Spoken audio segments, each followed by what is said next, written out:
Ibinasura ng Malacanang ang inihaing impeachment complaint ni Magdalo Party List Representative Gary Alejano laban kay Pangulong Rodrigo Duterte.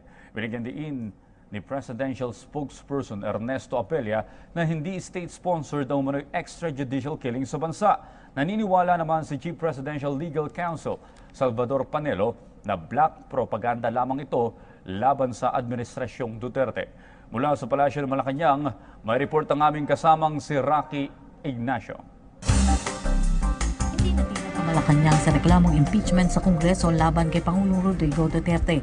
Ito ang kauna-unahang impeachment complaint na inihain ni Magdalo Party List Representative Gary Alejano. Kabilang sa binigyan diin sa reklamo ang umano'y paglabag sa konstitusyon, korupsyon at pagtaas ng krimen. And foremost, no treason, betrayal of trust, bribery, graft, and corruption, high crime and culpable violation of the Constitution has been committed.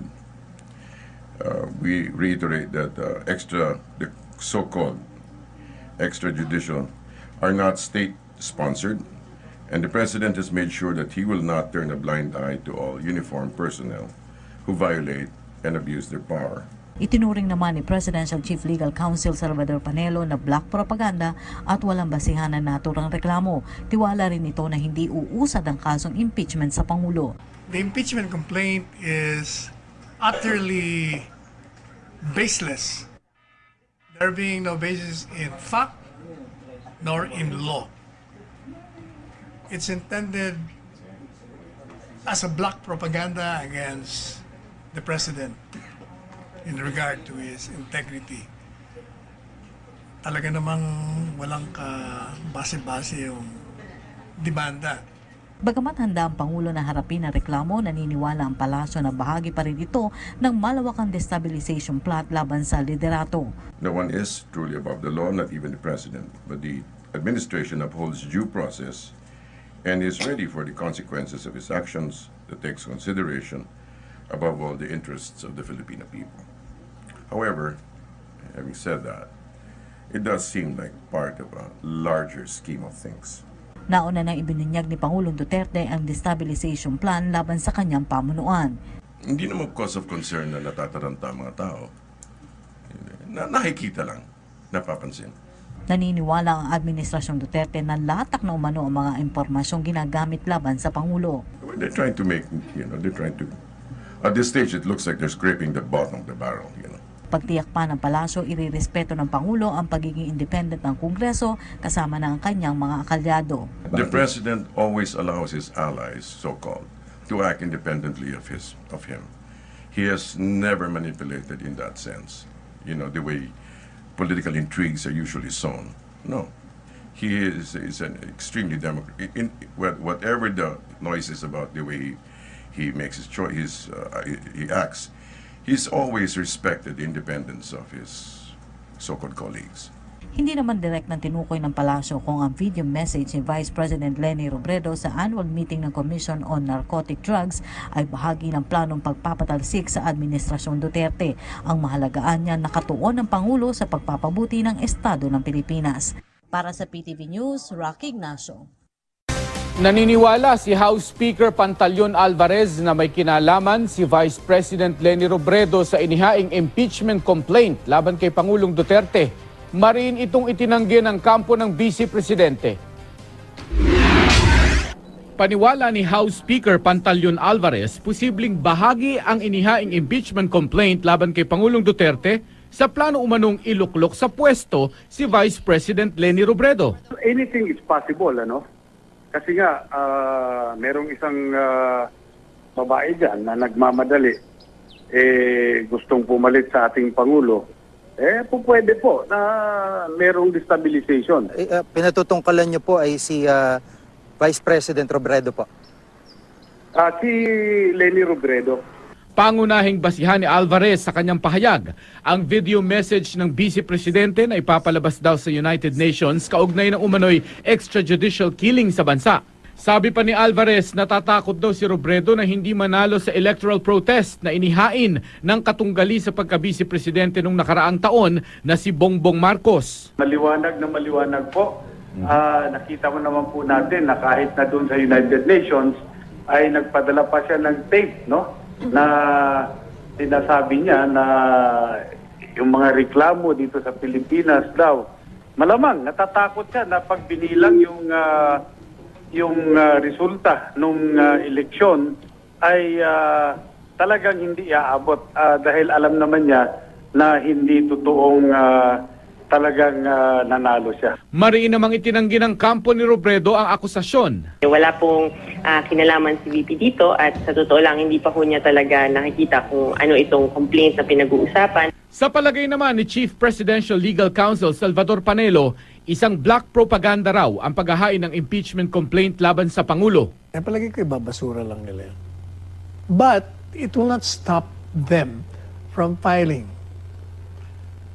Tingin ko may marami pang susunod na mga ganyan. Hindi sila titigil eh. Alam mo, ang papel nila ngayon, siraan ng Pangulo. Muli namang iginiit ni Magdalo Party List Representative Gary Alejano na wala siyang planong i-destabilize ang gobyerno. Kung may destabilization, hindi nyo maririnig yan. Dahil mayroon tayong tinatawag na communication security, yun po yung mga factors dyan. No? Pero kung nag-iingay tayo, ibig sabihin, sumasali tayo sa sistema ng demokrasya, which is a check and balance between different branches of government. No? Tanging ang partido Magdalo rin daw ang nagplano at bumuo nitong impeachment complaint laban sa Pangulo. Hindi rin daw politika ang dahilan ng paghain ng complaint. Actually, meron na pong nag-signify that they don't want to join the impeachment. Ayaw ko lang silang pangunahan. Kasunod na reklamo impeachment laban sa Pangulo, si Vice President Leni Robredo naman ang pinag-aaralang sampahan niyan ni House Speaker Pantaleon Alvarez. Ang kanyang dahilan at ang tugon ng kampo ng bise sa report ng saksing si Tina Panganiban Perez. They told us of the Palitulo scheme, which literally means exchange heads, where the wife or husband or relative of a person in a so-called drug list will be taken if the person himself could not be found. Ang videong itong binigay ni Vice President Leni Robredo sa United Nations at pumuna sa mga patayan kaugnay ng war on drugs ng gobyerno, pinag-aaralan na ni Speaker Pantaleon Alvarez kung mauuwi sa impeachment.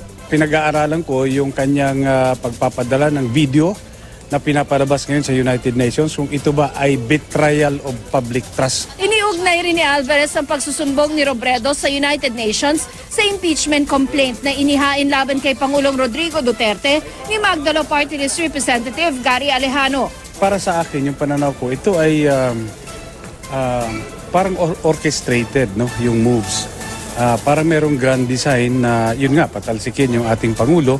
At ito ay pinangungunahan nung ating ni Leni Robredo. No? Siya ay nagmamadali sa paningin ko na maluklok bilang Pangulo.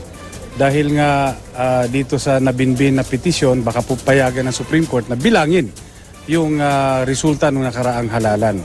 Sabi ni Presidential Spokesman Ernie Abella, ang impeachment complaint laban sa Pangulo ay latest sa pinondohang destabilization campaign. At sa kabila ng pag-dismiss noon ng Pangulo sa papel ni Robredo sa destabilization. Pero hindi ko sila sabi na kasali yan si Leni. I don't want to drag her name. So hindi totoo namin. Ako hapo the life of me. Ito may Diyos man. Ang release daw ng kanyang video at ang filing ng impeachment laban sa Pangulo sa parehong araw ay mahirap paniwala ang nagkataon lang. Dagdag naman ng Chief Presidential Legal Counsel. Nagkakapareho. Okay. Kung paulit-ulit na wala ka naman prema, like sasabihin mong itong presidente ito ay mamamatay tao, itong presidente itong corrupt, wala ka naman pinipresentang ebidensya, talagang sinisiraan mo lang at dinidestabilize mo ang gobyerno. Tumanggi magbigay reaksyon si Vice President Robredo na buong araw nag-ikot sa Naga City. Pero sabi ng kanyang tagapagsalita, mismo pong yung nag-file ng impeachment, mismo si Magdalo Party List Rep Gary Alejano, ang nagsabi na tanging ang Magdalo Group lamang ang nasa likod ng impeachment na ito at malinaw na sinasabi niyang walang kinalaman si VP Leni. Pero hindi siya part ng isang Ako destabilization. tingin ko, as a person, mukha namang hindi. Itinanggi naman mismo ni Alejano na may kinalaman si Robredo o ang Liberal Party sa reklamong impeachment laban sa Pangulo. Hindi rin daw totoong bahagi ito ng destabilization plot, kaya nga sumunod sila sa prosesong itinakda ng konstitusyon. Doon sa aming opening statements kahapon, sinabi po natin maliwanag na wala pong extra legal ho dito. Lahat ay legal. Ako si Tina Panganiban